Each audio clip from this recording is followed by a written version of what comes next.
Well, I teach because I enjoy talking about art, painting, drawing, and I love to see students working. I love to see them develop and to push themselves creatively. And I teach because it brings me closer to the things that I enjoy doing, like working with materials, working with ideas, thinking about the artists that I have always concerned myself with as I paint, because I see it as having a dialogue with the past, with tradition. So I consider when I paint on heavyweight watercolor paper, I think about the fact that Michelangelo would have worked on something very similar. And through traveling, I found that a lot of my ideas come from the great artists whose work I still admire. The great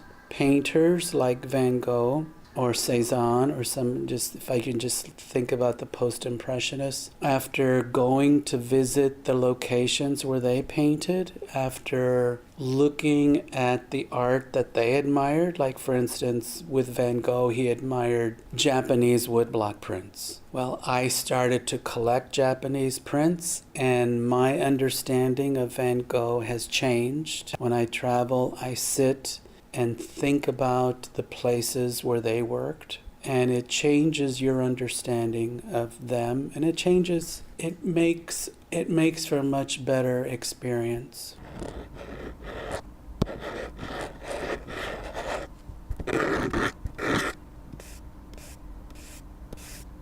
Coming to CMU was as much about having the opportunity to begin to travel with students to foreign countries, because it became a situation where I can create a study abroad course. I taught that 6 times, where I would take students to Florence, Italy.